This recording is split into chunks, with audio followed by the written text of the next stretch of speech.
one of our biggest questions, we just gonna start off because we're gonna dive right into it, right? Why does fatherhood matter? Why do fathers matter? Wow. So yeah. So first, I appreciate y'all for allowing me to be here. I mean, it is an honor, to be on any platform and pretend like I know what I'm talking about, to the brothers. But I mean, fatherhood and motherhood were meant to be equals.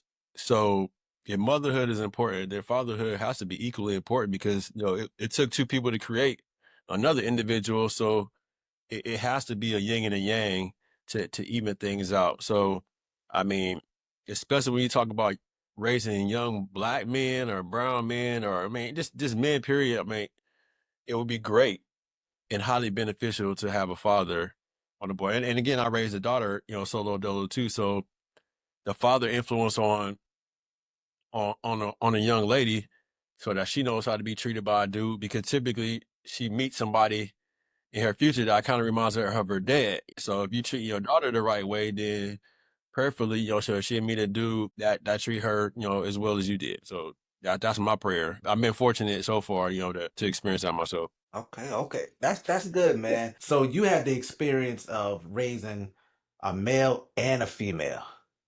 So yeah, so last 10 years I've been, really technically raising my daughter solo dolo. And then obviously I had two sons with my ex-wife, and we co-parent pretty solid.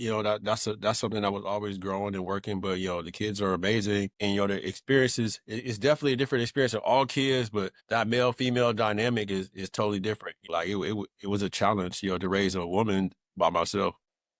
Man, good brother. My question: those girls do something to you, man. It's just different, man. Let's talk about that, man, a little bit, man, because I I saw a clip the other day on social media where the little babies, man, I have three girls, one son, but man, my daughters used to run to you when you get home, man, and I don't think you can ever that feeling, man. I don't, know that if that is ever a feeling that feels so good, just knowing that your children just run to you. Talk about that, man. Man, just parenthood, man, in general, man, fatherhood, it's something you can't even explain at times. And granted, my kids are starting to get a little older, so now you want to kind of, karate chop them every once in a while, but they really are some good kids, and it's a blessing to know that.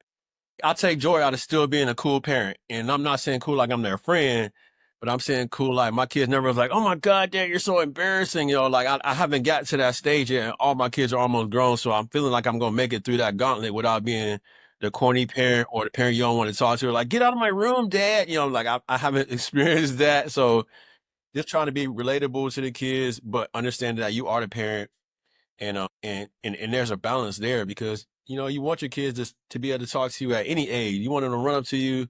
Like my youngest, the 15-year-old, he gonna be the first one to give up a hug, man. And it's cool knowing that your kids feel open enough to at least tell you the important stuff, and then tell you the cool stuff. I like the fact that you brought up being a cool parent, right? Because in my experience, man, my dad was so wild when his name popped up or he came up, man, I was ducking off the rip, right? I was running because he was so embarrassing, man. Cool as all outdoors, give you the shirt off his back, all that other stuff. But he was a man, he was ready to embarrass you in a minute, man. And he had those old dad jokes that, people be like, we just laughing just because we don't want you to stay here any longer, right? So I commend you on that. So